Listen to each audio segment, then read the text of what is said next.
Jai Suparikar Shri Shri Guru Gauranga Gandharvika Giridhari Shri Shri Radha Vinod Bihari Jiu Ki Jai Shri Shri Radha Govinda Gopinath Madan Mohan Jiu Ki Jai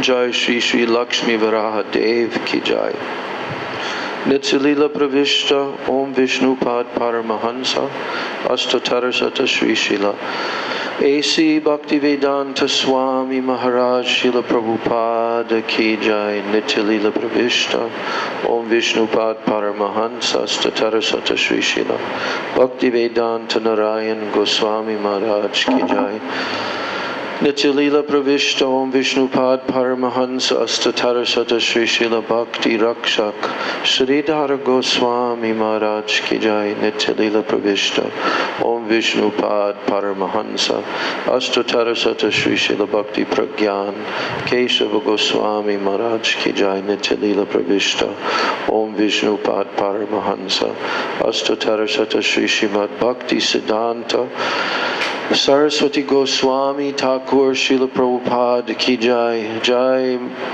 Paramahansa Mahabhagavat Srila Gaurkishore Das Goswami Maharaj Ki Jai Jai Saptam Gosai Sri Srila Sachidananda Bhakti Vinod Thakur Ki Jai Vaishnava Sarvabhauma Srila Jagannath Das Babaji Maharaj Ki Jai Shri Gauriya Vedanta Charja Baladev Vijayabhusan Prabhu Ki Jai Srila Vishwanath Chakravarti Thakur Ki Jai Shri Narottam Srinivas Shyamananda Prabhu Trai Ki Jai Srila Krishnadas Kaviraj Goswami Prabhu Ki Jai Shri Rup Sanatan Bhatta Raghunath Shri Jiva Gopala Bhatta Das Raghunath Sada Goswami Prabhu Ki Jai Srila Sarup Damodar Rai Ramanandari Gaura Parshada Vrinda Ki Jai Namacharya Srila Haridas Thakur Ki Jai Prem Sigaho Sri Krishna Chaitanya Prabhu Nityananda Shri Advaita Gadadhar Shivasadi Gaura Bhakta Vrinda Ki Jai Jai Shri Antar Dweep Mayapur Simanta Dweep Godrum Dweep Madhya Dweep Kola Dweep Ritu Dweep Janu Dweep Moda Druma Dweep Ruda Dweep Atmaka Shri Shri Navadvip Dham Ki Jai Shri Purushottam Kshetra Shri Jagannath Puri Dham Ki Jai Shri Shri Radha Krishna Gopa Gopi Go Govardhan Dvada Shavanatmaka Shri Braj Mandala Dham Ki Jai Shri Shyama Kunda Radha Kunda Yamuna Ganga Tulsi Bhakti Devi Ki Jai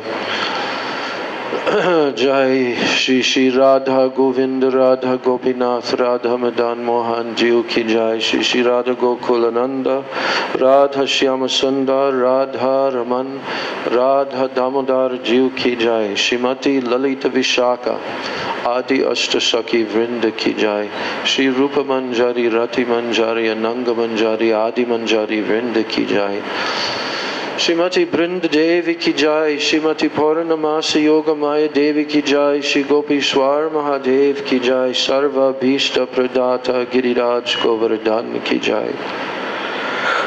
Grantaraj Srimad Bhagavatam Ki Jai, Grantaraj Sri Chaitanya Charitamritam Sri Chaitanya Bhagavat Ki Jai. Jai Shri Jagannath Baladev Subhadra Sudarshan Chakra Jiu Ki Jai Bhakti Vigna Vinashana Shri Nrsinga Dev Ki Jai Bhakta Pravara Shri Prahlad Maharaj Ki Jai Charudam Charu Sampradaya Charu Acharya Ki Jai Akara Mataraj Shri Chaitanya Mat Ki Jai. There's a ringing. It's a little bit, a slight ringing. If I speak loud, then there's a ringing sound. Akaramat Raj Sri Chaitanya Mat Ki Jai, or Ananya Shak louder, or Ananya Shakamat Samuha Ki Jai, Shri Vishva Vaishnav Raj Sabha Ki Jai, Ananta Koti Vaishnava Vrinda Ki Jai, Tri Bhuvana Pavana Harinam Samkirtan Ki Jai, Tri Bhuvana Mangala Harinam Prabhu Ki Jai, Hare Krishna Maha Mantra Ki Jai, Sachinandana Gaura Hari Ki Jai, Shri Nityananda Mahajan Ki Jai, Shri Pancha Tattva Ki Jai, Samaveta Bhakta Vrinda Ki Jai, Samagata Gaura Bhakta Vrinda Ki Jai, Shri Shri Nitai Gaura Premanande Hari Hari Bol.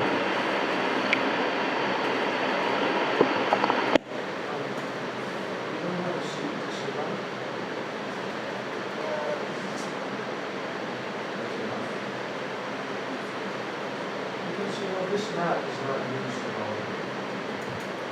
This mat. If somebody's going to sit on that chair, they can just put their feet on this mat. So you can fold it up and use it as a seat.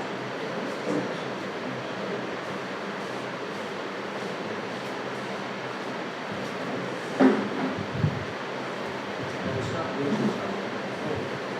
People like their feet to be cool.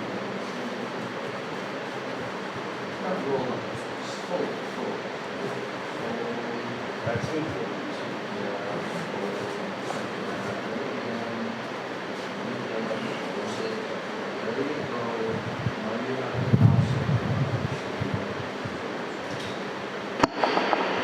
So, we'll sing a short kirtan. And I want to sing one song.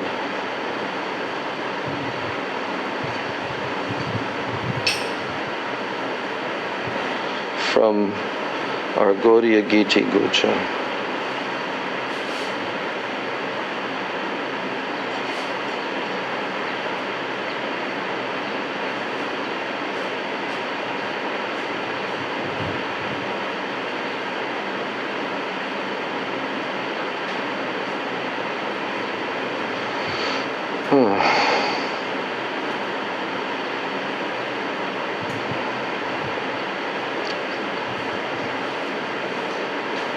Well, I think I'll just sing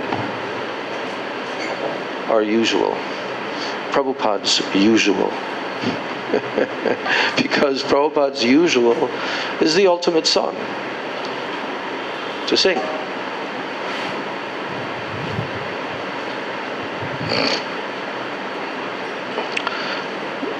Jaya Radha Madhava Jaya Kunja Bihari Jaya Radha Madhava Jaya Kunja Bihari Jaya Radha Madhava Jaya Kunja Bihari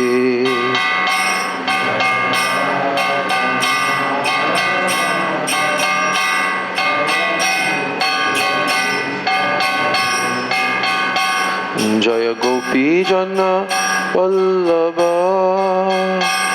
Jaya Giribara Dhari Jaya Giribara Dhari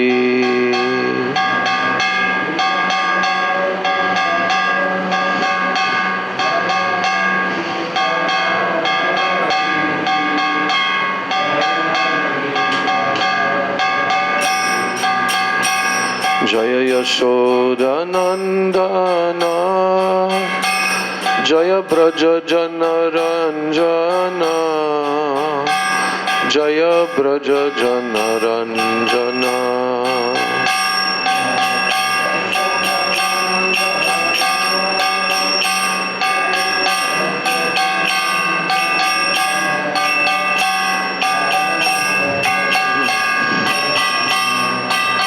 Jaya Yamuna Tira Panachari Jaya Kunja Bihari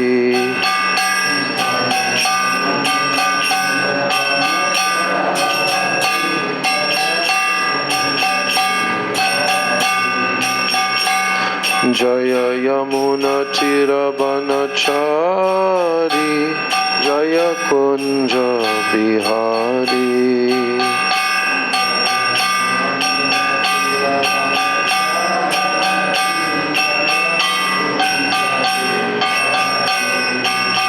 Jaya Radha Madhava Jaya Kunja Bihari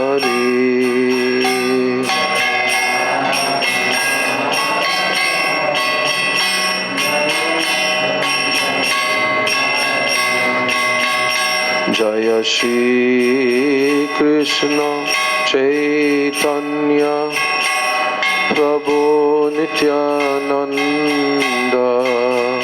Shri Advaita Gadadhar Shivasari Gaur Bhaktavrinda Jaya Shri Krishna Chaitanya Prabhu Nityananda Shri Advaita Gadadhar Shivasari Gaur Bhaktavrinda Jaya Shri Krishna Chaitanya Prabhu Nityananda Shri Advaita Gadadhar Shivasari Gaur Bhaktavrinda Shri Krishna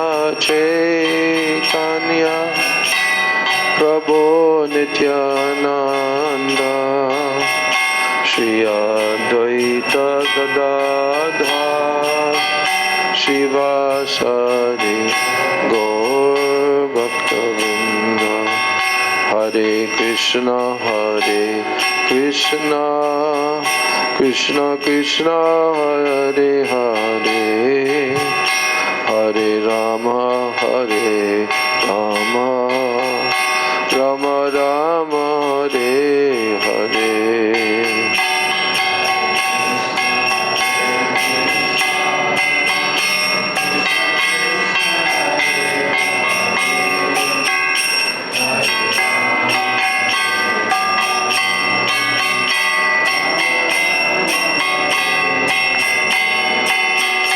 Hare Krishna Krishna Krishna Hare Hare Hare Rama Rama Rama Hare Hare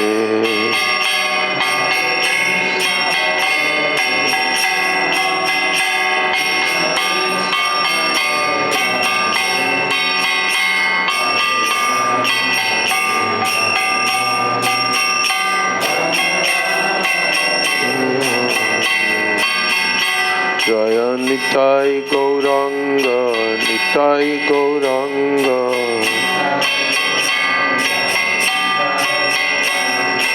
Nitai Gauranga Nitai Gauranga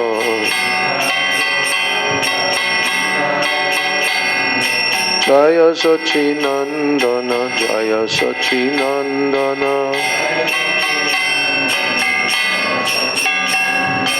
Jaya Sachinandana Jaya Sachinandana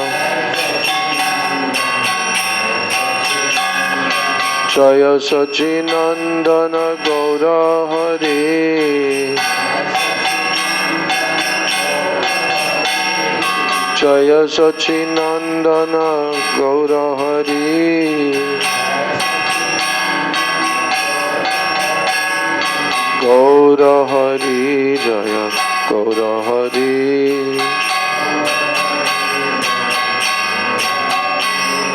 Jaya Sachinandana Gaura Hari Hare Krishna Krishna Krishna Hare Hare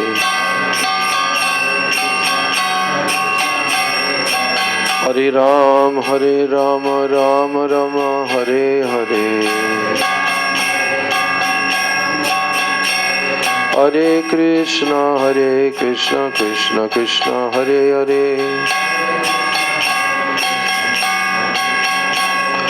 Hare Rama Rama Rama Hare Hare, Hare Krishna Krishna Krishna Hare Hare, Hare Rama Rama Rama Hare Hare, Hare Krishna Krishna Krishna Hare Hare,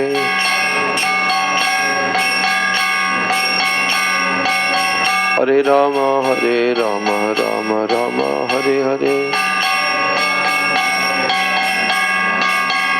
Hare Krishna Krishna Krishna Hare Hare,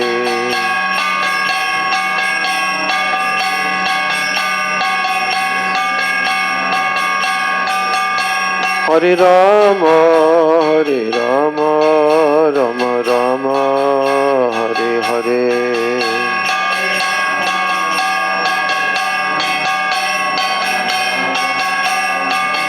Nitai Gaura Hari Bol, Hari Bol, Hari Bol, Hari Bol.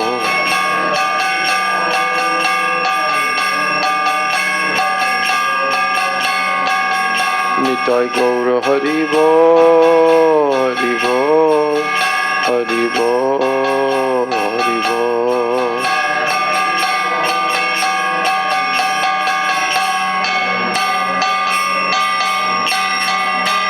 Jai Shri Shri Nitai Gaura Premanande, Hari Hari Bol.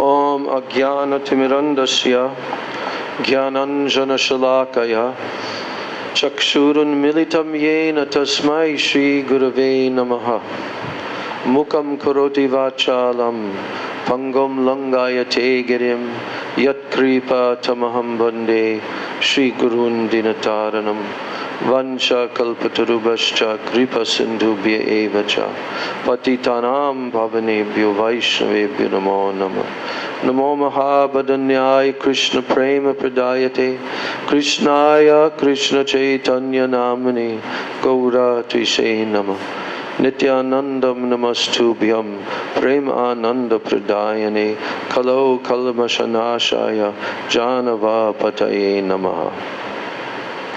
He Krishna Karuna Sindho Dina Bandho Jagatpate Gopesha Gopika Kanta Radha Kanta Namostute Tapta Kanchana Gaurangi Radhe Vrindavaneshwari Vrishabhanu Sute Devi Pranamami Hari Priye Brindai Tulsi Debai Priyai Keshavasya Cha Krishna Bhakti Prade Devi Satyavachai Namo Nama Pancha Tattvatmakam Krishnam Bhakta Rupa Swarupakam Bhakta Avataram Bhaktakyam Namami Bhakta Shaktikam Shri Krishna Chaitanya Prabhu Nityananda Shri Advaita Gadadhar Shivas Adi Gaur Bhakta Vrinda Hare Krishna Krishna Krishna Hare Hare Hare Rama Rama Rama Hare Hare Krishna Krishna Krishna Hare Hare Hare Rama Rama Rama Hare Hare. Everybody, Hare Krishna.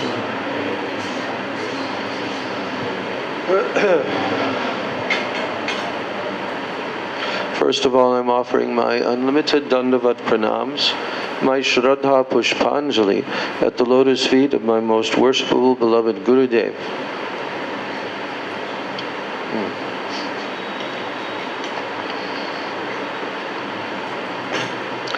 Nitya Lila Pravishta Om Vishnu Pad Paramahansa Ashtotara Sata Sri Srila A.C. Bhakti Vedanta Swami Maharaj Srila Prabhupada. Then I'm offering my same unlimited Dandavat Pranams, my Shraddha Pushpanjali, at the lotus feet of my most worshipful beloved Siksha Gurudevs, Nitya Leela Pravishta Om Vishnupad, Paramahansa Astatarashata, Sri Shila Bhakti Rakshak Sridhar Goswami Maharaj, and Nitya Leela Pravishta Om Vishnupad Paramahansa Astatarasata Sri Shila Bhakti Vedanta Narayan Goswami Maharaj.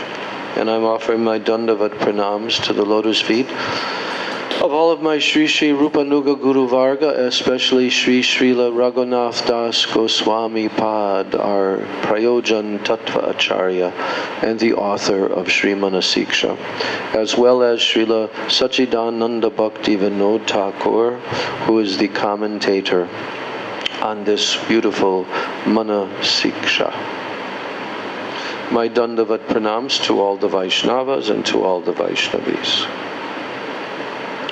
So now, we're continuing with the first verse. I'm reading the first verse again. Guru Goshte Goshtalayeshu Sujane Bhushuragane Samantre Shri Namni Vraja Navayuva Dvanvacharane Sadadambam Hitva Kuru Ratimapurvam Atitaram Aye Swantar Bratash Chatubirabiache Dritapada. Everyone repeat. Guru Goshte Goshtalayeshu Sujane Bhushuragane Svamantre Shri Namni Vrajanava Yuva Dvanva Sharane Sadadambam Hitva Kururatim Apurvam Atitaram Aye Swantar Bratash Chatubi Rabiache Dritapada. So you should have the book in front of you.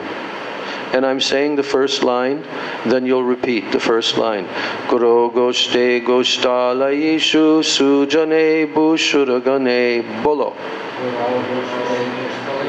Not so fast. Stay at the same timing. I know, but you're repeating it double fast as me, because they can't do that. I want everyone to repeat it together in a group.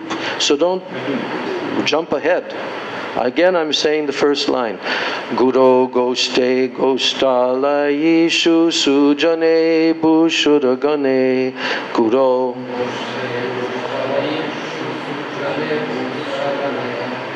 Svamantre Shri Namni Vrajanava Yuva Dvanva Sharane Mantre Shri Namni Vrajanava Yuva Dvanva Sharane Sadadambam Hitva Kururatim Apurvam Atitaram Sadadambam Hitva Kururatim Apurvam Atitaram Aye Swantar Bratash Chatubirabiache Dritapada Aye Swantar Bratash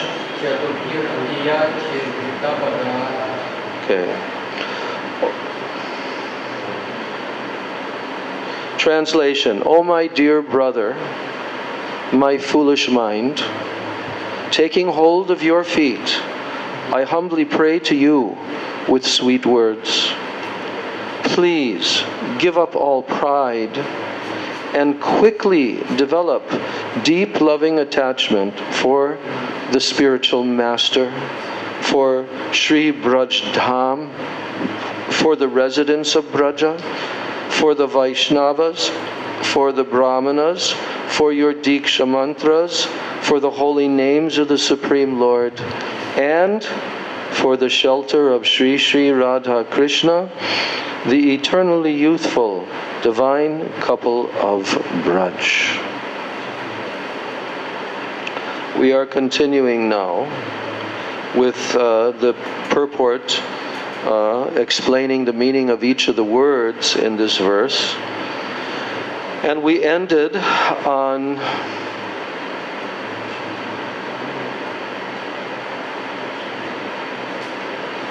Dambam Hitva, number 9. in the purport. Dambam hitva, give up all pride. So I'm reading this again. Dambam hitva, give up pride. So, illusion or maya, deceit, chala, hypocrisy, kapatata, ignorance, avidya, dishonesty, kutilata, and depravity, shatata. These are different aspects. These are different aspects of pride. All of these. Illusion, deceit, hypocrisy, ignorance, dishonesty, depravity. These are all different aspects of pride. So in the cultivation of bhakti, if someone wants to cultivate bhakti, then all desires and all aspirations in the mind, other than those which will increase one's pure love for one's most worshipful deity, one's Ishtadeva, all of those desires and aspirations are known as kapatata, means hypocrisy. Hypocrisy. The influence of avidya, it increases when there is a predominance of fruitive activity. If you have a lot of desires in your heart, and you want to gain the senses of the objects in this world, and you're always thinking about it, and you're trying to move in that direction of satisfying your senses with all the material objects of this world, that's called predominance of fruitive activity in your so-called bhakti. So, if that's there, then the influence of ignorance, of avidya, it increases. It increases when there is a predominance of fruitive activity or impersonal knowledge or mystic yoga practice in the performance of sadhana bhakti. So if it's mixed into sadhana bhakti, what will increase? What will increase? If it's mixed into sadhana bhakti, you're doing sadhana bhakti, but then you have these other influences there. Then what will increase? Avidya. So a person can be a devotee. Oh, I'm a devotee of Krishna. I got initiated. Yes, I'm trying to follow the 4 regulated principles, chant 16 rounds every day, go to the temple, etc., etc.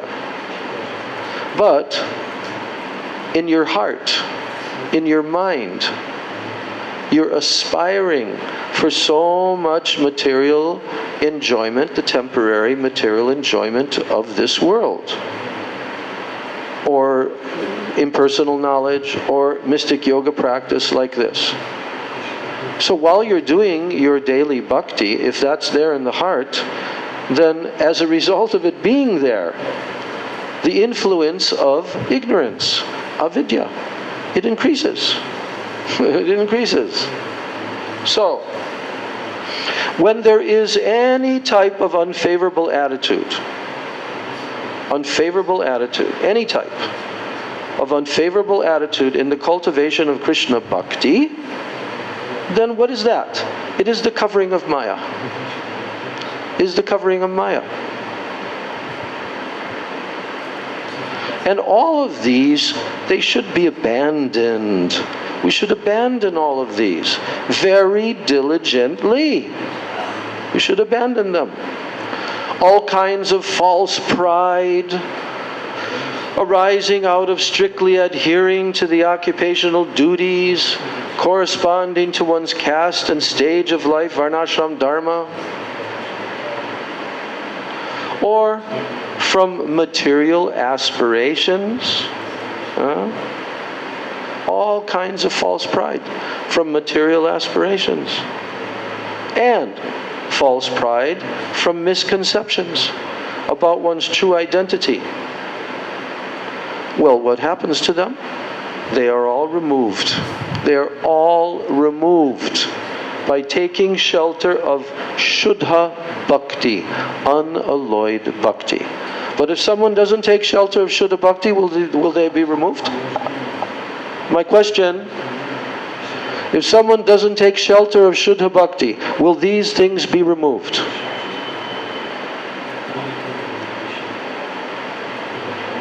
No, they won't be removed.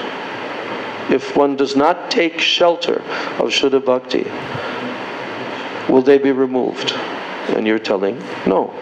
What do you tell? Achyuta. My question, if one does not take shelter of Shuddha Bhakti, will all these items mentioned here, which are the influence of Maya, will they be removed from the mind, from the heart? If one does not take shelter of Shuddha Bhakti, they'll not be removed. They'll remain there. Yes? That's the message. This is the message being given by Raghunath Das Goswami, by Bhaktivinoda Thakur, and we see it practically that devotees for years and decades, they are not diligently trying to take shelter of Shuddha Bhakti. Shuddha Bhakti. Pure Bhakti. Uttama Bhakti.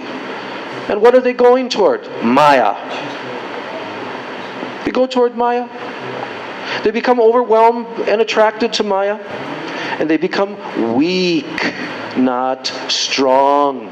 They become weak because Maya eats away at your spiritual advancement, okay? That's her job. Her job is to do that. And what is your job? Your job is to ignore Maya and take shelter of Krishna. Yes? So if you cultivate a whole program for yourself in life of trying to enjoy the objects of the senses in this world, but at the same time you want to be a devotee of Krishna and you want to attain the benefits of being a pure devotee, this is completely hypocrisy. That's what we just heard. It's called kapatata. It's cheating hypocrisy. So that's why we're going to hear about this in this Manah-siksa. That's why Srila Raghunath Das Goswami is teaching us.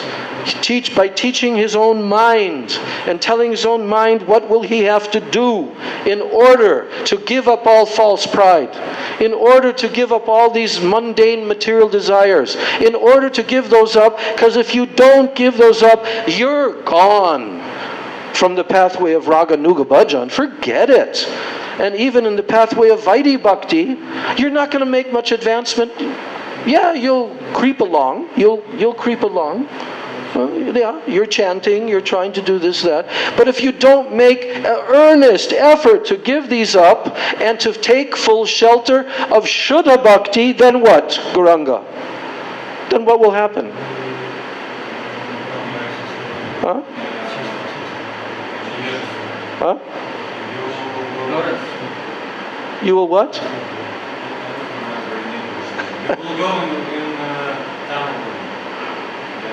Yeah, you'll be affected by the lower modes of nature, and you'll be covered by what? Avidya. There's two things that the living entity can choose: vidya and avidya. We've already chosen avidya for millions of lives. Yes, we have. But now, vidya is an opportunity to develop transcendental, pure knowledge which will make us happy and will make everybody who we're connected with happy. But as long as we are selfish, you know what selfish means? What's the word in Russian language? Selfish. Say it loudly. Ego? That's like English. Egoism. Egoism. Selfish. Don't you have a word that actually says selfish, that you think only about yourself? Is there a word for that? That you're thinking only about yourself and your happiness. Self-reliant. Huh? Self-reliant, something. Someone you. Self-reliant. Self-violent. Egoist. No, someone Egoist. Okay, at least you have one word correct. Ego. So, we've been under the spell of false ego, ahankar, for many lifetimes. Now in this life, we are given the chance to abandon this misconception, this avidya, and take on real knowledge, who am I, and what is my duty in life, you see? But if we want to play with Maya some more, even though we're in the devotional pathway, but we want to make a whole plan. I'm going to go here, and then I'm going to enjoy with this person, then I'm going to enjoy my senses in this way. Oh, guess what? You have been completely captured by Maya. And you know what Maya means? The word Maya means not this. It means illusion. It means illusion. So an advancing Vaishnava can look. An advancing Vaishnava who's seriously practicing can easily look and detect where various devotees on various levels, where they're at internally. By what? By watching what are their external activities, what are their external words that they speak, all of these things. So when someone comes in contact with a Uttam Mahabhagwat Vaishnava, then it's time to surrender. It's time to surrender. And if you don't want to surrender yet, then okay. Krishna says, okay, you don't want to surrender, okay. Now take birth again, and then again, and then again, and then again. Take birth. Okay, you can even take birth and you can become a devotee, or you can come into sadhu sangha in your next life and like this. But if you don't want to give all this up, then you're going to stay for lifetimes. I could read you so many quotations from Srila Bhaktivedanta Narayan Goswami Maharaj, who declares this very straightforwardly, that it will take you so many more lifetimes. But if you want to finish it now, in this life, then you have to become really damn serious. Really serious. Not playing games. Not playing games. Not being a hypocrite. So, but it takes time for the jivas to learn this lesson. And guess who helps us to learn this lesson? Do you know who helps us to learn this lesson? Maya. Because what does she do? What does Maya do to the jivas? How? Yes, by beating them, by piercing them, by giving all the material miseries. To show them. It's actually, Maya means mercy also, Prabhupada used to say. This is Krishna's potency. She's teaching the living entities. Slapping the hand. Don't do. Don't do. But we don't want to hear that. And then when we're all crushed and destroyed, and then, oh Krishna, oh Krishna. And then we start trying a little bit more again. We start to try, but we've become very weak.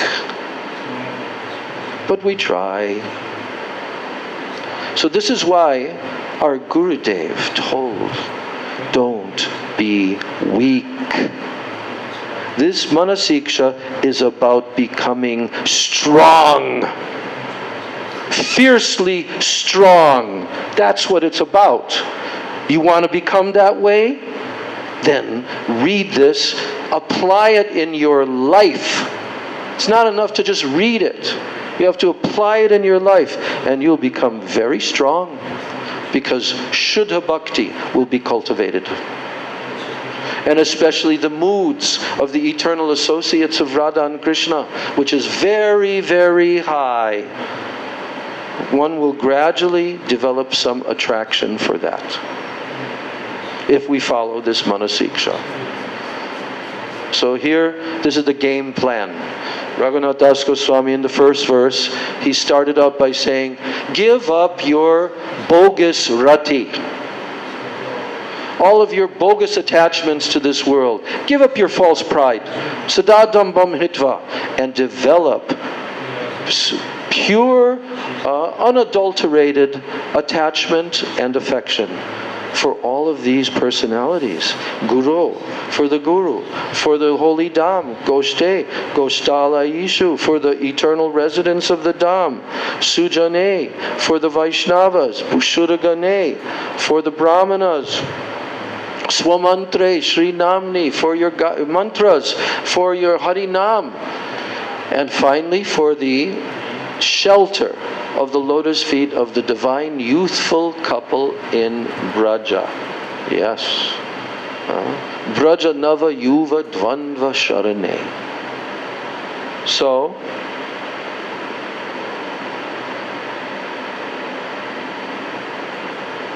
all of these things, all these misconceptions, they'll be removed by taking shelter of Shuddha Bhakti, unalloyed devotion. Now we come to number 10. Number 10 is called Apurva Rati. Apurva Rati.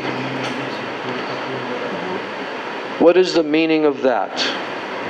Now Bhaktivinoda Thakur is explaining. Atma Rati. Atma Rati. Everyone say Atma Rati. Atma Rati. What is this?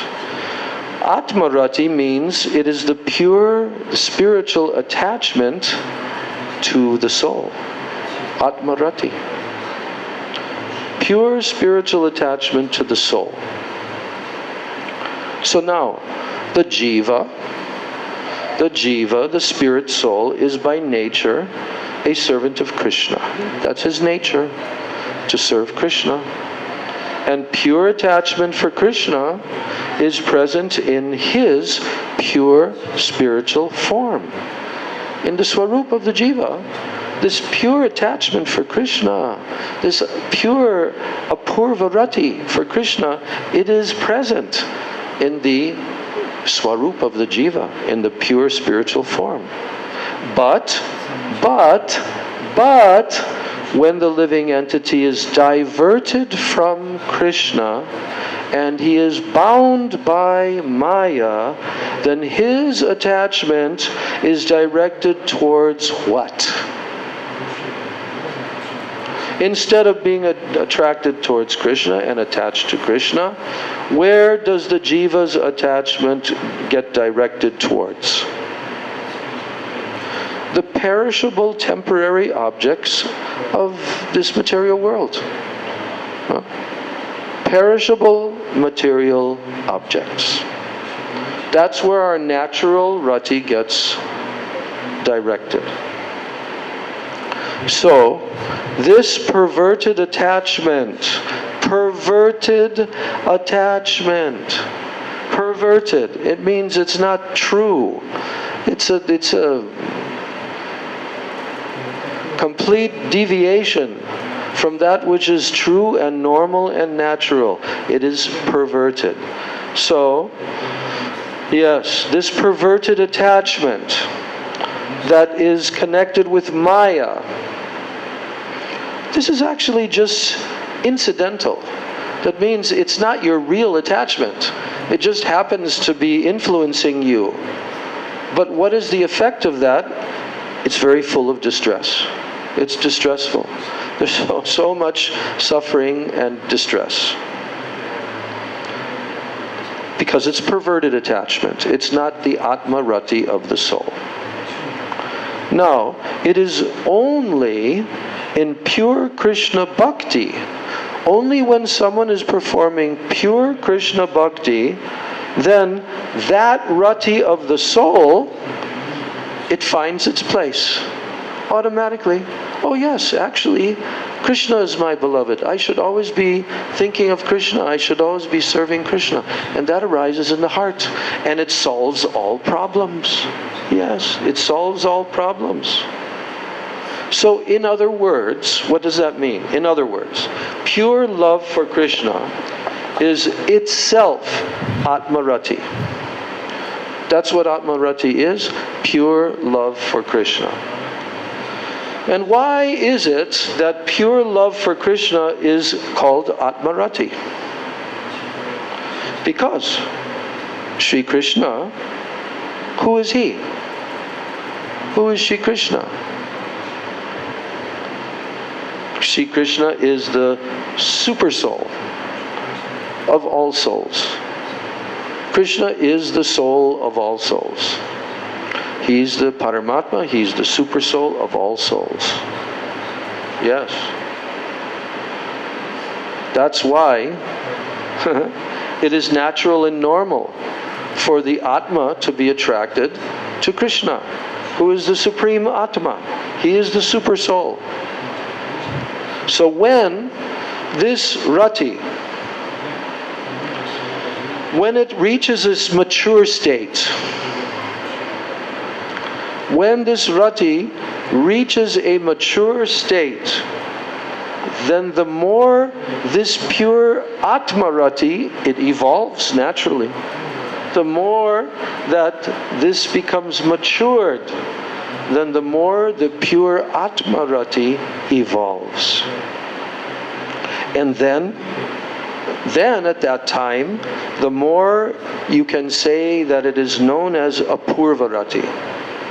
Why Apurva rati?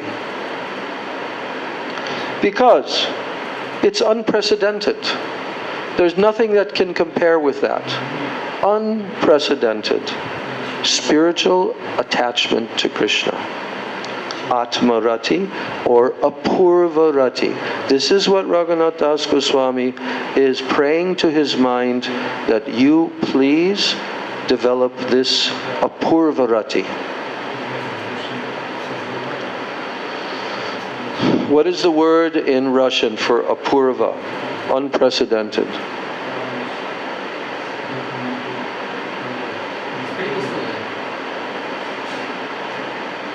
That it's incomparable. You can't compare to anything else.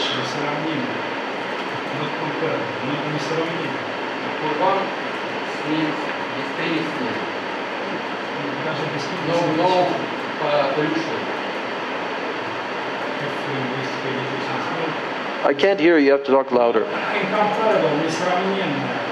Yeah, incomparable. Yes. Yes. Unprecedented.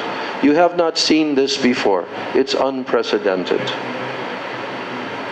So now, we come to the last item, the 11th item of the different words of this verse. And the last one is called Atitaram Kuru. Atitaram Kuru. That one should make very intensive endeavors. Atitaram Kuru. Make intensive endeavors. So everyone repeat, Atitaram Kuru.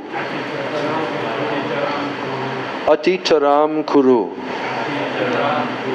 Atitaram Kuru. Say it in Russian, make intensive endeavors. Loud so they can all hear. Atitaram Kuru, and then what's the Russian translation of that, right next to those words?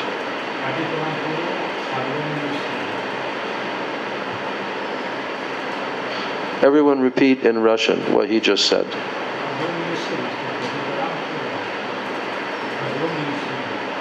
Enormous efforts.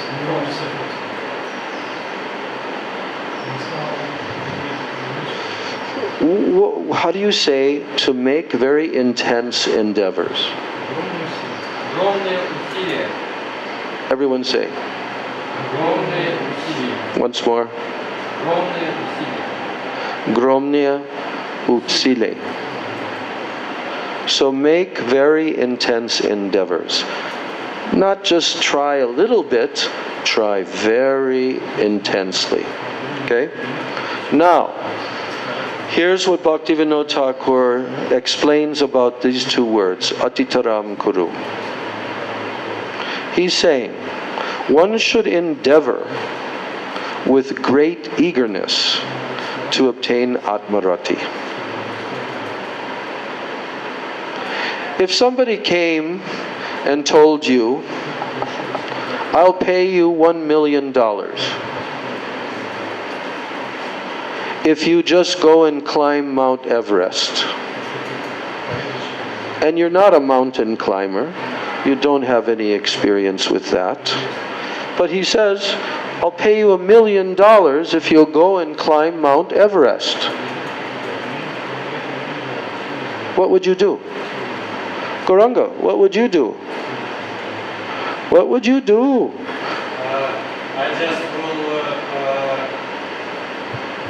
rent the helicopter. No, you have to climb, you can't cheat. You have to climb Mount Everest with your feet, okay? You're not told about feet before. No, but this is the point. The point is this. If someone told you climb, not go by helicopter, you climb Mount Everest and I'll give you $1 million, what will you do? All of you. What will you do? I will. How will you do it? How? What will you have to do in order to climb Mount Everest? You're just going to get a backpack and start climbing? Are you absurd? What? No. Just tell exactly what steps you would have to take. I want to know what you'd have to do. I know what I'd have to do. I'd have to get a new body, because in this body it's not going to work. But if you think that in your body you can climb Mount Everest, what are you going to have to do? Tell me step 1, step 2, step 3. I will find people who knows about this. Okay, that's the first step. You'll find people who know about it. That's very good. And then what will you do when you find those people? I give him some money. He will give me experience with small skill. Where maybe half of Everest. I will train. He will train you. He will train me. Yes. How he'll climb to small mountain. Okay. And after this, I will increase higher. Higher and higher. Okay. And after maybe 4 or 5 before I will try to. Okay, so you're going to go there in your dhoti and your t-shirt? Are you going to go there in your dhoti and your t-shirt? I'm talking reality here. Reality. You have to have hundreds and hundreds of dollars worth of very high level equipment. Otherwise you'll die. Do you know how many people die? Just this year. They get frozen and they die. And their bodies are just lying there. Okay? So this is very, very dangerous. But he's going to give you $1 million. So what are you going to have to do? You're going to have to train like hell. You're going to have to go into the gym. You're going to have to lift weights. You're going to have to do running. This person is going to have to train you to be a top-level athlete. Okay? Your body has to be conditioned. Your mind has to be conditioned. You have to have all the necessary equipment. You have to have the experience of going and doing it like you said, little by little by little, increasing like this. And then when you have earned your way, after many months, this ain't going to take a few days. This is going to take the whole year, 2 years, whatever it takes. You're going to have to go through all of that intensive endeavor. And even then, you may not make it. You may not make it. I don't know what the percentage is, but I've looked. There's some videos that show that anything can happen. Weather conditions can come. They can get too crowded. You don't make it. You make it only so far from it, but you have to reach the actual tip point. And if you don't do it, you get nothing. Okay, so I've given you an example of making what? Intensive endeavors. And do you think that you're going to achieve Krishna Rati, Atma Rati, without making intense endeavors? Oh, you are completely cheating yourself. You will have to make intense endeavors. That's why Raghunath Das Goswami said, Atitaram Kuru, make intensive endeavors. So, Bhaktivinoda Thakur says here that one should endeavor with great eagerness to obtain Atmarati. That's what we want. We want love for Krishna. Right? You want love for Krishna? Ti hochas lubli Krishne. Ti hochas. Да. Это называется Atmarati. Okay? So one should not remain complacent. You know this word complacent? What does complacent mean? Russian. Complacent. It says right here, one should not remain complacent.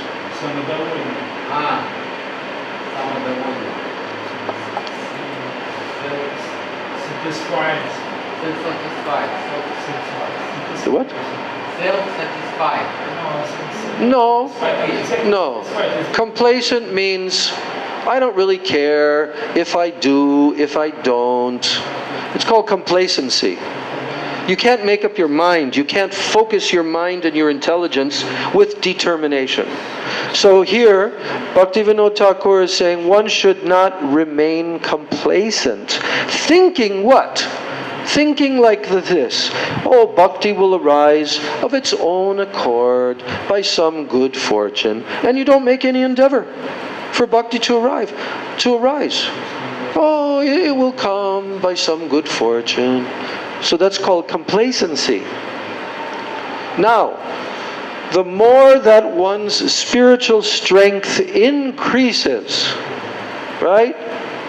Your spiritual strength increases. The more that it increases, then what happens? We already read this. Then the more that the effects of one's fruitive activities will diminish. When your spiritual strength increases, the effects of your fruitive activities will decrease. They will diminish. To that extent. And then he says, when this happens, that your fruitive activities will diminish, your spiritual strength increases, then what will happen? Without doubt, one will obtain the mercy of pure devotees and the Supreme Lord. Did you hear that? Without any doubt. You read the translation to that sentence in Russian, loudly, so everyone can hear. No, bring him the mic. Bring him the microphone. I want to hear it also. But they translate pretty strange this book. It's okay, just whatever it has some, without doubt. If there's no doubt. Samenya nieto. Без сомнений. Without doubt, one will obtain the mercy of pure devotees and the Supreme Lord. Человек обретет милость чистых преданных и потом Верховного Господа. Да. Милость Чистым преданных чистых преданных и потом Верховного Господа. Верховного Господа. Yeah. Okay? So without doubt. Без сомнений. Without doubt. Без сомнений. The more that your spiritual strength increases, then the more the effects of fruitive activities will diminish. And then what happens to you? Without any doubt, you will obtain the mercy of Chisti Priyadani, pure devotees, and then the Supreme Lord, Krishna. Without doubt.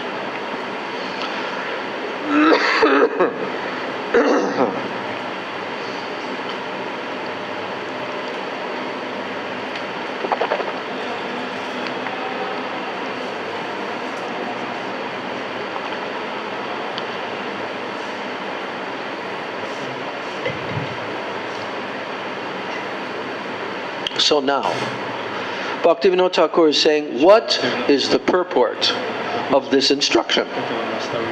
Of this instruction, to make intensive endeavors. Atitaram Kuru. What's the purport? Here's the purport. Здесь As long as the desire for reward-seeking activity is not diminished by what? By the association of devotees. корыстной деятельности Then what will happen? завершена. Or what will not happen? Что еще? То есть всё, что Deep мешает, faith, shraddha, it will not arise. глубокая вера, шрадха, It will not arise. она не You'll have ordinary shraddha, but not deep shraddha. У вас сейчас обыкновенная As long as you have this desire for reward-seeking activities. As long as that desire is not diminished by the association of devotees, развилась у нас, then deep faith, shraddha, it cannot arise. общение с чистым преданным, с преданным. Now, as long as this faith does not arise, Эта вера as long as it does not arise, one is unfit to hear and assimilate harikatha and spiritual instructions. One is unfit. As long as this deep faith does not arise, then you're not fit. You're not eligible to hear and to assimilate harikatha and spiritual instructions. So, when it happens that by very good fortune, сливится разве in a jiva, by his good fortune, transcendental shraddha arises, then what should he do? He should take shelter of an initiating spiritual master. He should receive the Sri Jugal mantra. получить от него Шри Югала, And then having obtained this mantra, получить эту мантру, one should worship the initiating and the instructing spiritual masters with intense attachment, atmarati. This is the first time in a jiva's sojourn of material existence that actual atmarati will be applied. When one develops this deep faith, guru nishta, in the spiritual master, но существование then atmarati, attachment to Krishna and Guru and Vaishnavas, it will arise. действительно Шри Now, one should not be satisfied simply to offer respect to the Guru, oh, considering him to be a mere sage. No. One should not be satisfied simply on this ordinary level. Ну, на Ordinary level of faith in Guru. But rather, and we're going to hear about that in the Anuvritti, the commentary of Gurudev, coming up in 3 sentences, we're going to hear his entire lecture that he gave on this first verse of Manah-siksa. And how he explains. No, don't touch, don't touch. Махараш объяснял это очень хорошо. So, rather than being satisfied simply to offer respect to the Guru, considering him to be a mere sage, rather one should serve him with love and devotion, Который знает духовность, and accepting him as one's dearest friend, видя в нем своего ближайшего друга и друга. and accepting him as one's well-wisher. He's your well-wisher. That is how one should serve Sri Guru.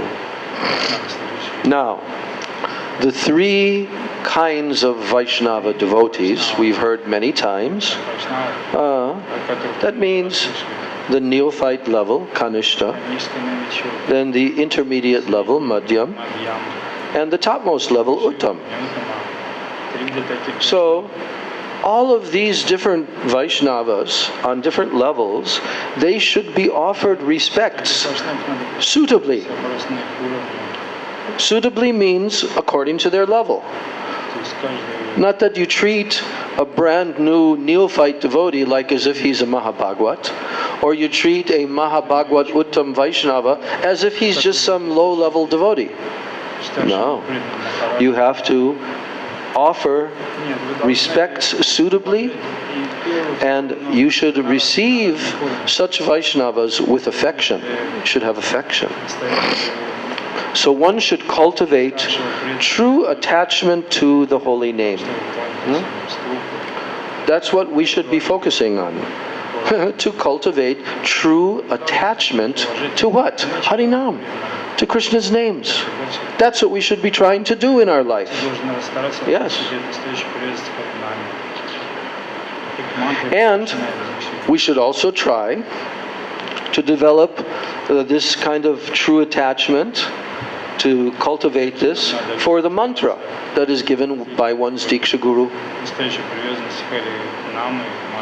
And then we should consider Shri Shri Radha Krishna Jugal. Shri Shri Radha Krishna Jugal to be what?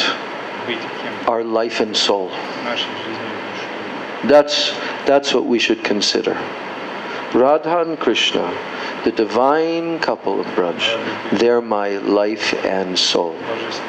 Narottam Das Thakur has a very beautiful prayer that he has prayed in this regard. And our Guru Dev, when he first came to the West, he used to tell us to sing it.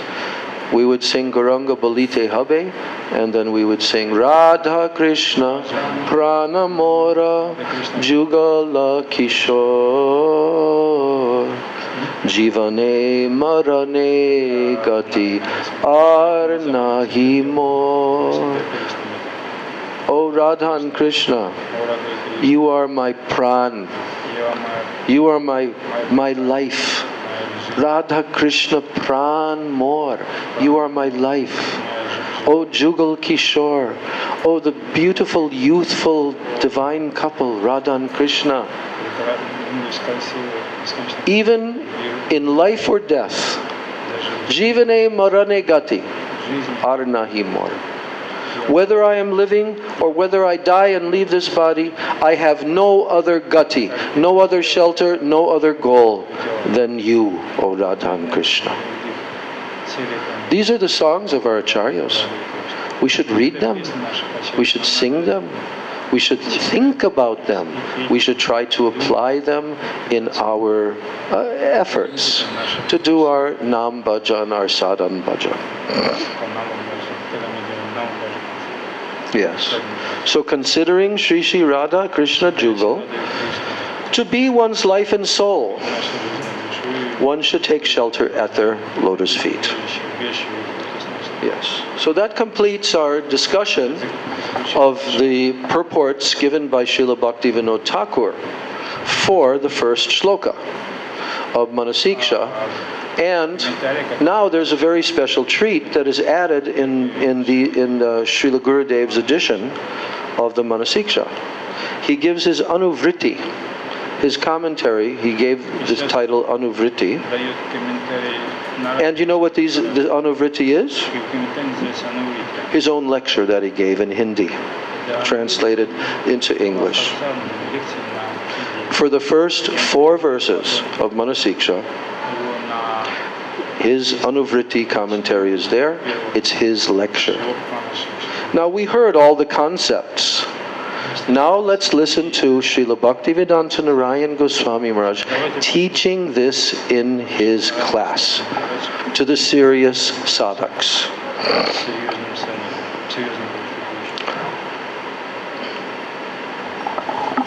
So now he tells us. Srila Raghunath Das Goswami,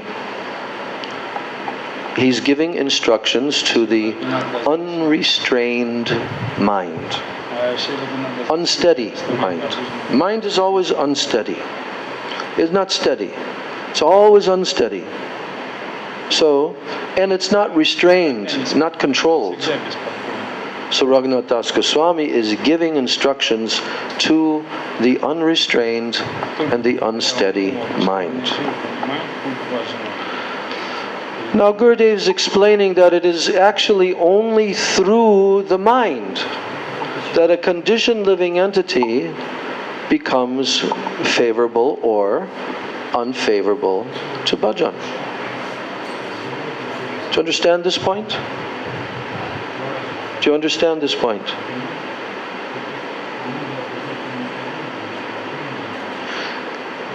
It is only through our mind, our subtle mind intelligence like this, It is only through our mind that a conditioned soul can become favorable towards bhajan or unfavorable towards bhajan. It's up to us. It's up to our own mind. Now, if you want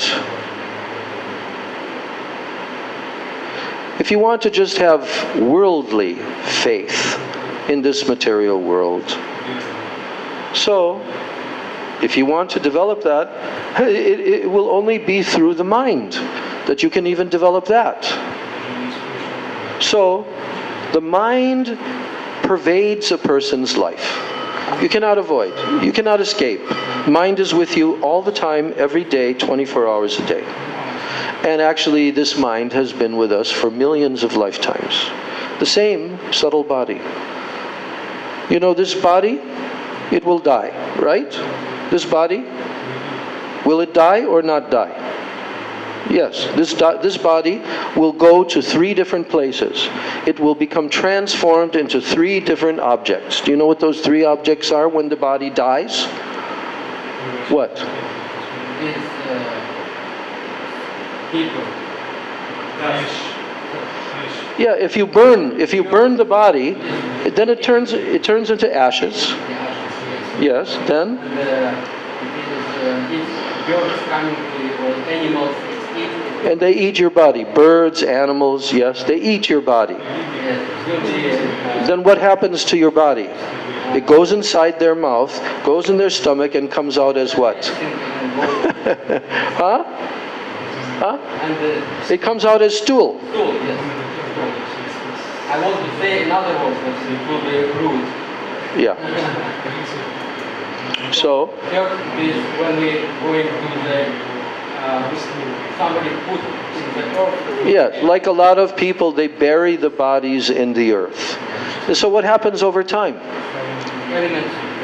Huh? It will be elements, of course. Yes, it will merge with the earth, and also insects who are in the earth, they'll also eat. But mainly, it will be gone. It will merge into the earth.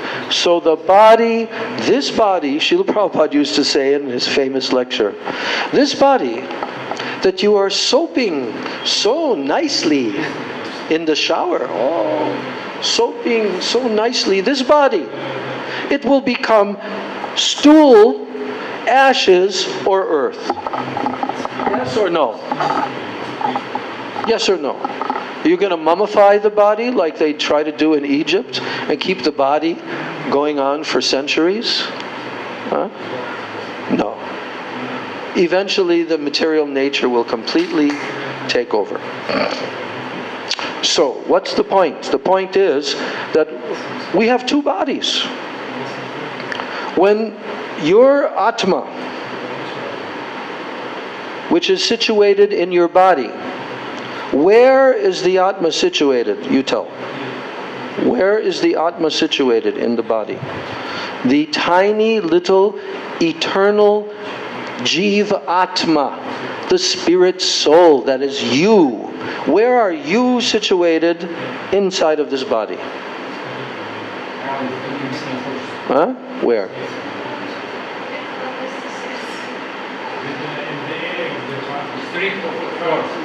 In the area of the heart. Da. And the Atma is suspended on what? It's like floating, like suspended on what? 3 waves, 3 flows. Between these flows is Atma. It's suspended on your prana, your life airs. When the life air leaves the body, the spirit soul leaves the body, then the body's not conscious anymore. But along with the Atma, there is another body that you have, and that body is your subtle body. Tonke tiel. Da? Tonke sharir. Tiel. Tiela. You have another body. You have 2 bodies. So when this leaves your Atma leaves this body, the subtle body, Tonke tiel, goes with it. It goes with it. Into where? into another body of any species. That's where you'll go. So, this subtle body that we have, we've had it from the beginning of time. The same subtle body. Yeah? Is that correct, Popaday? It's the same elements. Which elements? Bhumir, Apa, Analo, Vayu, Kam. Now here comes the three. Mana, Buddhi, Ahankar. These three elements are elements of the material nature, just like earth, water, fire. So these three elements are subtle. Subtle means you can't see them with your eyes, you can't smell them with your nose, you can't taste with your mouth. None of your five gross senses can perceive the subtle body. Okay? Only the subtle body can perceive itself. So in that subtle body is your brother, who's been with you. And in every life, he's there with you. He took birth from the same mother. Your subtle body is your mind. Your dear brother mind. So in the animal species, they also have Mana, Buddhi, Ahankar. Did you know that? Of course they do. How do they know? How do the birds know how to fly from one tree to another and where to get their food, how to avoid enemies? How do they know that? Because they have a mind, they have an intelligence, and they have an ego. I'm a bird, and this body, this bird body, this is me. They don't think about it like that. Only human beings can think about it like that. We can think about what I am and what I am not. But if a person doesn't think about this, then what are they called in the Vedas? They're called a two-legged animal. Human beings are called Dvipada Pashu, two-legged animal. Because they're not using their subtle body, their mind, intelligence, and ego to think about the truth, to search for the truth. Okay? So Gurudev is pointing out that the mind is always there with us in any body, and it is through the mind that you develop faith. You develop faith through the mind. So everyone's life is pervaded by the mind. Now, the topic of spontaneous bhajan. Spontane bhajan. Da? Is that correct? Is it correct? Spontane bhajan. Now, when is spontaneous bhajan possible to be performed? Only when the mind is under control. Otherwise, never. Then you become a prakrita sahajya. Your mind is not controlled, but you're doing spontaneous bhajan. And where does that spontaneous bhajan of your mundane mind lead you?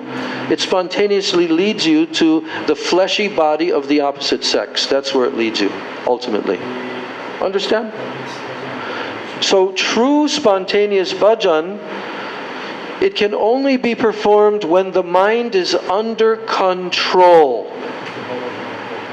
So therefore, Sri Raghunath Das Goswami, he composed these verses of the Manah-siksa for what? For the benefit of the sadhaks. His mind is under full control eternally. But he's composed this Manah-siksa for us. We're trying to practice. And when we learn the Manah-siksa, it helps us to control the mind. So therefore, Raghunath Das Goswami, he developed intense greed. He developed this intense greed for these verses of the Manah-siksa. And when did he develop this intense greed? He developed it after hearing Harikatha from Sri Chaitanya Mahaprabhu. Who else? From Swarup Damodar Goswami. Who else? From Rupa Goswami. Who else? Sanatana Goswami. That's when Raghunath Das Goswami developed this intense greed for the service of Sri Sri Radha Madhava.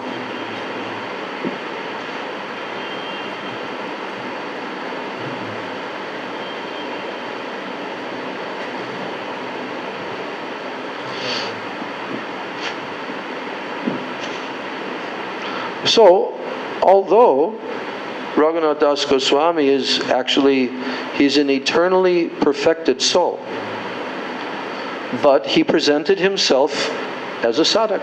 You understand this point? Really, he's a Nitya Siddha, but he's come down into this world to perform this service for Chaitanya Mahaprabhu of appearing to be like a conditioned soul in this world. And therefore he showed the path by his own life for what we have to do. He's telling us what we have to do. And that is why he is called Prayojan Tattva Acharya. He is teaching us how to attain the ultimate goal of life. So now Gurudev is repeating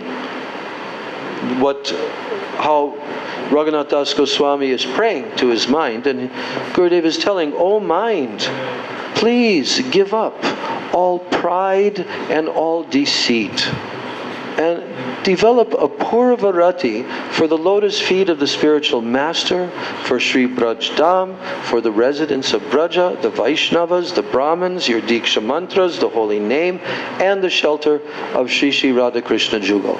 So Raghunath Das Goswami is praying in this first verse like this to his mind.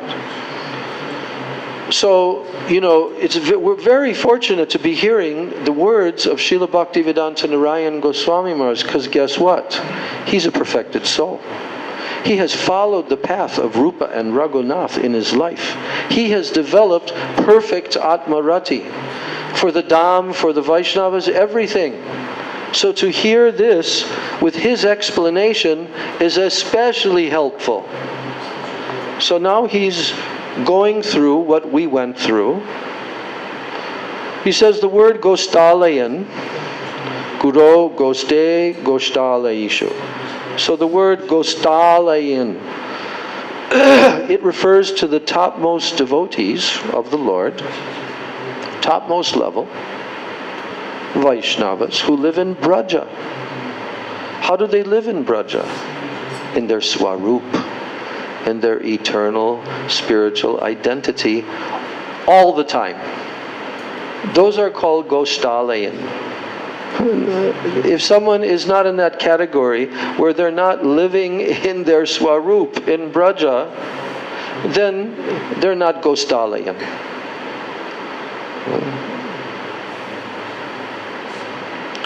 Then the word Sujan, Gurudev is telling, it refers to Vaishnavas of other sampradayas. They live and they perform bhajan in Braja, but not in their Swarup. Okay, that's the difference. Then the word Bhushura, it means the Brahmins who follow the Smarta customs, but they have some devotion for Krishna. They have some devotion for Krishna, but they are basically following the Smarta customs of the Smarta Brahmanas. So one should develop love for all of these categories. So rati affection is of two types. One type of affection is called general rati, and the other type is called apurva, unprecedented rati. One should have a purva rati for the spiritual master. And one should perform service that is imbued with a deep sense of faith and also intimacy. Vishramba Guru Seva. Everyone say this word. Vishramba. Vishramba. Vishramba. Guru Seva. Guru Seva. Vishramba Guru Seva. Vishramba Guru Seva. Okay. So what does that mean? It means intimate. He should have intimate mood in serving Sri Guru.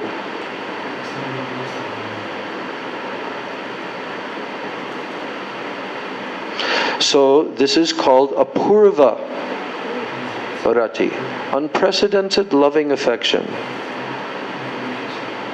So this is called Vishramba Guru Seva. When you have affection and love for Sri Guru, and you want to serve Guru with this loving mood, that is called Vishramba Guru Seva. So the service to the Guru and the resolute faith in the Guru, these are the foundation of bhajan. It's the foundation. If you want to build a building, you have to first of all build a foundation. Otherwise the building cannot stand, right? You want to build a building. You know this big huge temple that they're building in the ISKCON property across the Ganga? The TOVP temple? Do you know how long time they worked on the foundation before they started building the building? A few years. A few years. They were digging down. They were driving these piles deep, deep, deep down into the earth. So if you want to build a skyscraper building like you see there in Dubai. In Dubai, that famous building that goes way up, up, up, up, up. It's unimaginable even. But do you know what's underneath that building? Almost the same depth of the piles are driven down into the earth. Otherwise, how is it going to stand straight like that? No, it will go and crash. So, Gurudev is saying that service to Guru and resolute faith in the Guru, these are the foundation of bhajan. You want to do bhajan, you have to have this foundation. Why? Because the spiritual master is the guide of your devotional life. He's the guide. He's already traversed this pathway, and now he's guiding you along where you take your little baby steps. And he's teaching step by step by step. You see?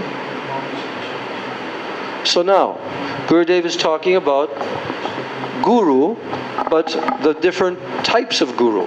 He says there are 4 types of Guru. Now, the first type is called a Vartma Pradarshak Guru. This is the Vaishnava who provided original guidance along this pathway in the beginning of one's spiritual life. Vartma means path. Pradarshak means to show you the path. Vartma Pradarshak Guru. So all of us will have Vartma Pradarshak Gurus. Sometimes these will be family members. Sometimes these will be other Vaishnavas. In my own spiritual life, I've had a number of Vartma Pradarshak Gurus who have shown me the pathway, you see. So that's the first type of Guru. Second type is the Diksha Guru, one who gives initiation, either in Harinam or in Diksha Mantras, or both. So he's called the Diksha Guru. Then the Siksha Guru, the instructing spiritual master, Siksha Guru, is another type of manifestation of Krishna. And what's the fourth type of Guru? Krishna himself in your heart. He's called Chaitya Guru. Chaitya Guru. Krishna is always in our heart, and Krishna is always trying to give us guidance, but it depends on whether we're listening or not.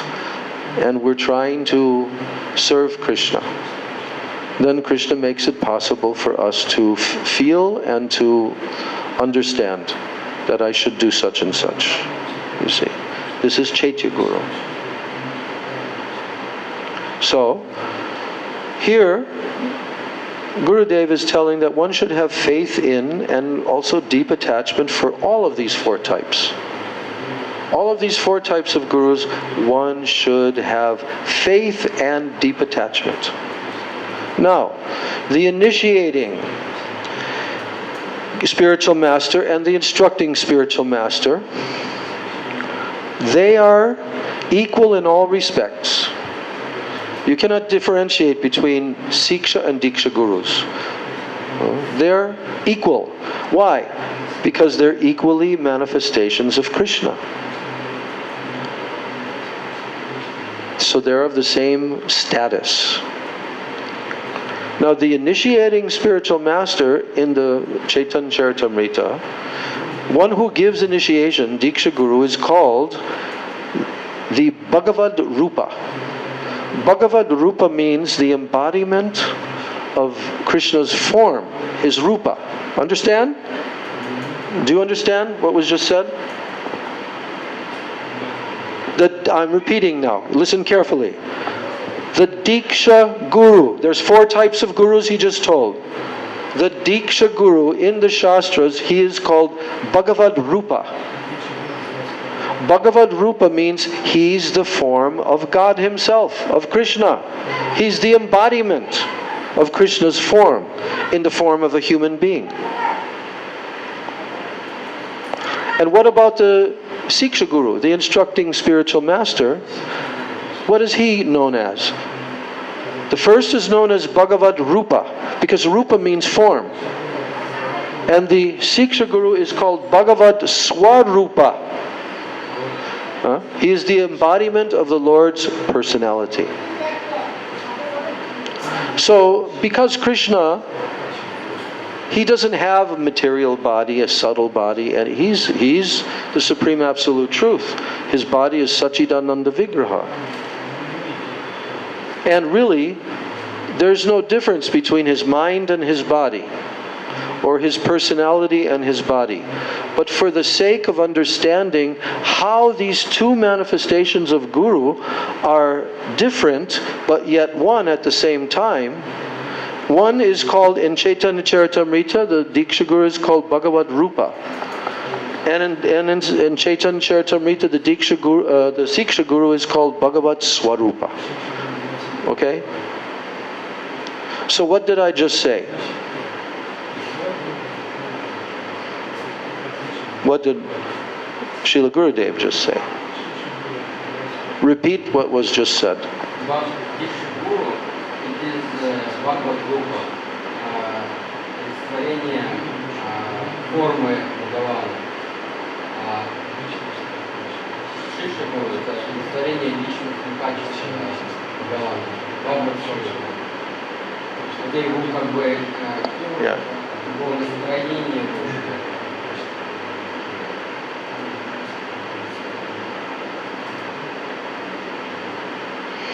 Now, in explaining this principle, this Guru Tattva principle, Gurudev is telling that sometimes one's spiritual master acts as both a Diksha and Siksha Guru. What do you all think about my spiritual master, Srila Prabhupada, Bopadev Prabhu's spiritual master? Was he our Diksha Guru? Is he our Diksha Guru? Yes. Is he also our Siksha Guru? Yes.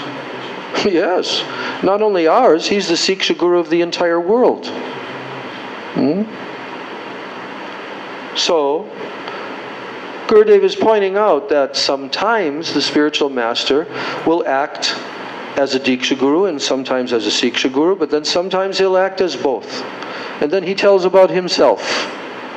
Gurudev says, I received both my initiation and my instruction from my Gurudev, Bhakti Pragyan Keshav Goswami Maharaj. Gurudev is telling. So then he says, if there are two spiritual masters, then both should be given the same respect. The guru should be a Mahabhagwat. The guru should be a Mahabhagwat. Otherwise, the disciple will lose faith. The true faith comes from the heart. It is not a thing of the imagination. A Mahabhagwat initiating spiritual master comes down to the intermediate level of Madhyam and gives instruction. You understand? He comes down from Uttam. He nourishes the disciples' sambandha gyan, and he removes their impediments to their advancement, their anarthas. So one who gives instructions for bhajan, and he upgrades, and he nourishes it. He is an instructing spiritual master. He nourishes your bhajan, and he upgrades your bhajan. Tries to make your bhajan go to higher level. So one's Diksha Guru can also act as a Siksha Guru for others. Okay? You may have him as Diksha Guru, but he can also perform the function for others as a Siksha Guru. And somebody else's Diksha Guru can also act as one Siksha Guru. There are so many examples of this. You can have many, many Siksha Gurus, but you can only have one Diksha Guru. So there may be a Vaishnava who's giving Diksha, just like in the case of our Srila Narayan Goswami Maharaj. We already had our Diksha and Siksha Guru in the form of our Srila Prabhupada. When we came to his lotus feet, I also had Srila Bhakti Rakshak Sridhar Maharaj. But then Srila Narayan Maharaj became our Siksha Guru. Understand? Not our Diksha Guru. In the case of us sannyasis who received sannyas from him, then he gave us sannyas Diksha. But this is not the same as mantra Diksha.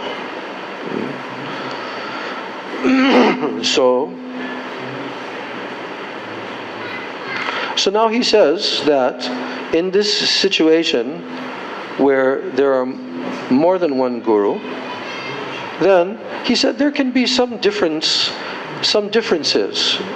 in them, of a small degree in both, small degree of difference, but one is not less than the other. So therefore the word guru is used for both, and both should be given equal respect. So now I want to speak on this topic in a very practical way, with a historical example of what has happened in the institutions of Vaishnavas, where they try to estimate two great Mahabhagwat Vaishnavas. Who are they? Srila A.C. Bhaktivedanta Swami Prabhupada, Srila Bhakti Rakshak Sridhar Goswami Maharaj. These institutional leaders, they try to discern and they try to estimate,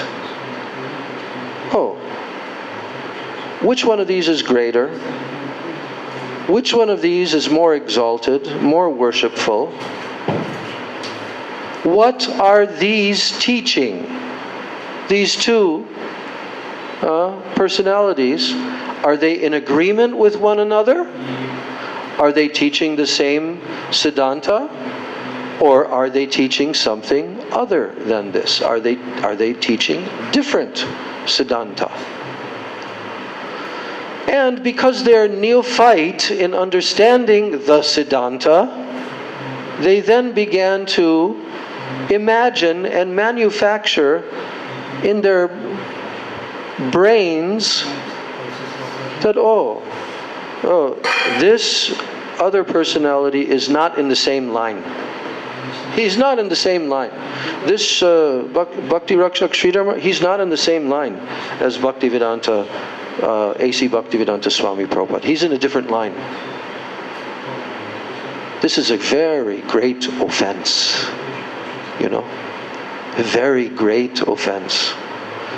First of all, they should be aware that these are two God brothers who have served their spiritual master, Bhaktisiddhanta Saraswati Thakur, to the nth degree, fully surrendering every iota of their existence to him. And they have each contributed greatly to the mission of Sri Chaitanya Mahaprabhu. They've contributed both. And to such an extent, they had extremely intimate association with one another over a period of, 30, 40, 50 years. But especially in the beginning stages of the time period after, mainly after Bhaktisiddhanta Saraswati Thakur departed, 1936, end of 1936. But for many years, 10 or 11 years, Srila Bhakti Rakshak Sridhar Maharaj used to travel from here, from Navadvip Dham, and he would go to Calcutta for preaching, in Calcutta, the big city. And he would stay with his godbrother, of that time he was Sri Abhay Charanaravinda, Bhaktivedanta. He had the title Bhaktivedanta, but in his household life he was Abhay Charanaravinda Das Prabhu. So they were very deep, intimate friends, but there was more than that.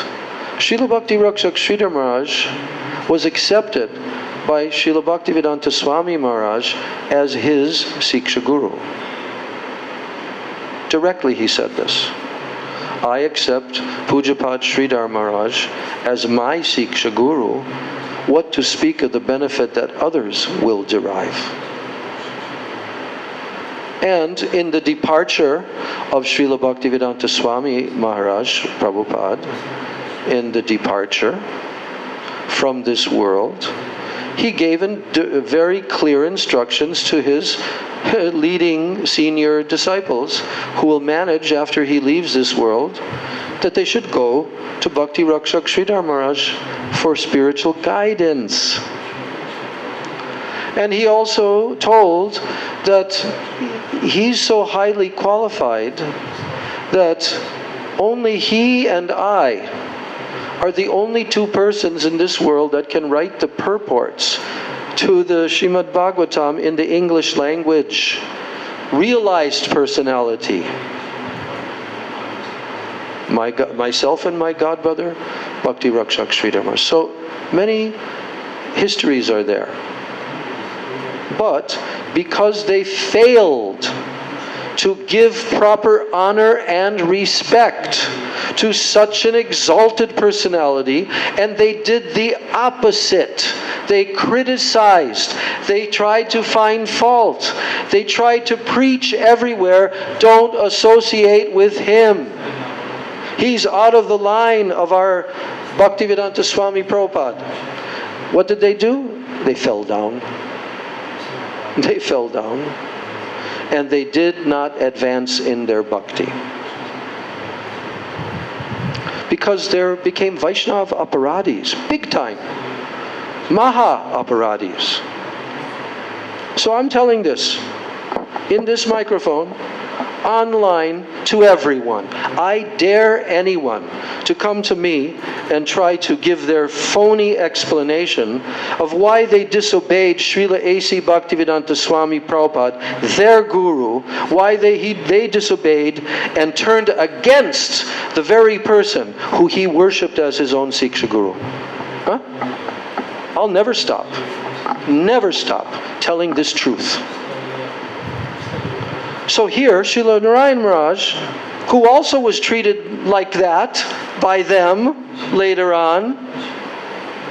He's explaining here what is the principle of Diksha Guru, Siksha Guru, how to properly honor them.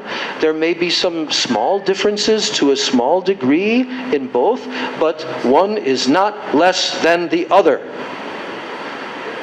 So, therefore, the word Guru should be used for both and should be given equal respect, always. So, just a few more minutes till we end. Then he says that there are two kinds of service that are rendered to the Guru. Two types of service, Guru Seva. One is called ordinary. And this ordinary service, how does it arise? It arises out of the consciousness that this is my duty to do this. It is my duty. So that's ordinary service, seva. But the other kind of service is performed by anurag, loving affection of the heart. Anurag. And this service is extraordinary. So this is called Vishramba Guru Seva. Vishramba Guru Seva. So in this verse, the service of anurag has been described. So we'll complete today's class there in this Sri Manah-siksa. Gaur Premanande Hari Hari. Any questions or comments? I have one question about the beginning. The Kutilata is not connected to the name. What? Kutilata. Kutilata. Not kutilata. It's called kutilata. Kutilata. Kutilata. Yes. Is it that connected to dishonesty? Is it as a what? Dishonesty. It is what? Lack of honesty. Lack of dishonesty. Dishonesty, yes. Dishonesty. But I think that Radhika mama-in-law, Radhika's mother-in-law, Which Radhika? she called Kutila. Oh. No. No. She's called Jatila. Jatila, okay. Yes. So, But her daughter is called Kutila. I heard it. Okay. Yeah, but what's your question? Is it the same root of? Well, there's the same root, but Sanskrit, you can take that root and you can use it in numerous ways. Я спросил, что Радики. But sometimes in Braj, their personality is somewhat described by their names also. You see. Any other question or comment? So our next class is going to be on Tuesday, the 11th. Today is Sunday, the 9th. So we're going to have Tuesday, the 11th class, Thursday, the 13th class, and then on the 16th, Sunday, we're going to also have class.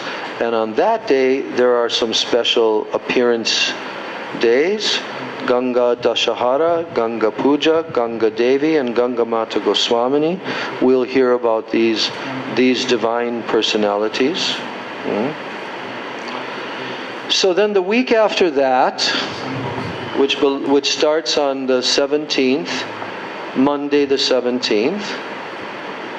So that's the week of the Badger New Braj Festival in America, from the Monday the 17th till Sunday the 23rd. So during that week, I'll also be watching online some of the lectures, and to some extent I'll be watching. But we will have our class as usual on that Tuesday, which is the Mahadvadashi day. Tuesday the 18th is Mahadvadashi day. And then Thursday the 20th is the appearance day of one of the disciples of Bhaktisiddhanta Saraswati Thakur, Srimad Bhakti Jivan Acharya Maharaj. I don't know much about him. And it's also the day when Raghunath Das Goswami, when he was coming out of his household life, and he met Lord Nityananda in Panihati. And Lord Nityananda ordered him to put on a huge festival called Chira Dahi Festival. Dahi Chira Festival. You know what Dahi Chira means? Dahi means what? Yogurt. Dahi. In our Bengali language, if you want to buy some yogurt, you go to the shop and you say, I want dahi. Yes? Yes? Yes. They know English words also, but dahi is the word. And chira, you know what chira is? Flat rice. It's already parboiled or pre-cooked, whatever you want to call it. And you don't have to cook it. You just soak it in yogurt, or you soak it in milk, or you soak it in kheer, cooked down milk. And you put wonderful fruits mixed in. You put mango and banana and so many other fruits mixed into that. And some nice sugar, gur. And then you mix it all around with the flat rice. And then you offer it to Krishna. And then you eat that. That is very good. We should do that on that day. Absolutely, we must do that. We have to purchase these ingredients, and on that day, which is the 20th of June, Thursday, we'll also have a little small Chiradahi festival here. Then the next class after that, Saturday's the big day, not Sunday that week, because it's Purnima, and it's the Snana Yatra day of Lord Jagannath, and a disappearance day of two great associates of Mahaprabhu, Sri Mukunda Datta and Sri Sridhar Pandit. So we'll switch on that week, which is the same week that the festival is going on in Badger. We'll switch from the 23rd, Sunday, to the 22nd for that. So that covers these next 2 weeks. Because today is the 9th, and so that will bring us 2 weeks. Then after that, the last week of June, then there's only one appearance day on a Wednesday, Sri Vakeshwara Pandit, and nothing else until July. So 2 weeks, then another week, and then we're in July. And we will be studying our Manah-siksa, continuing on and trying to learn the deep lessons that Raghunath Das Goswami is teaching his mind, and ultimately he's teaching to us. Gaur Premanande. Hare Krishna, Krishna Krishna, Hare Hare, Hare Rama, Rama Rama, Hare Hare.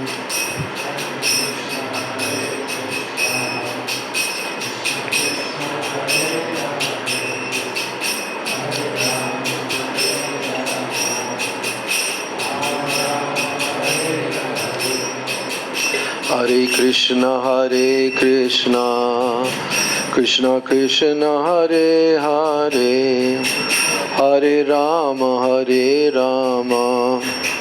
Rama Rama, Hare Hare.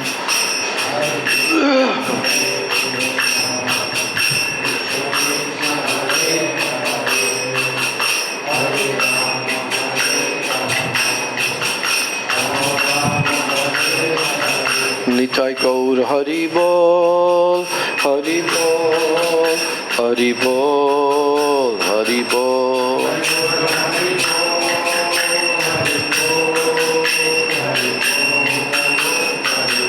Nitai Gaur Hari Bol, Hari Bol, Hari Bol, Hari Bol.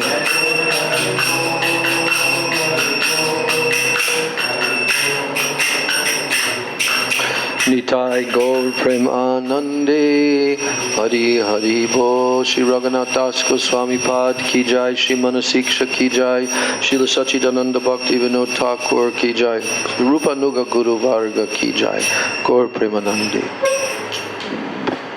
Brindai Tulsidev Bai, Priyai Keshavasya Cha, Krishna Bhakti Pradevi Satyavachai Namo Namaha, Vansha Kalpatarubhascha, Kripa Sindhu Bhevacha, Patitanam Pavanebhyo, Vaishnavebhyo Namo Namaha. All glories to the assembled devotees. Hare Krishna.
That's right, he mentioned that, yeah.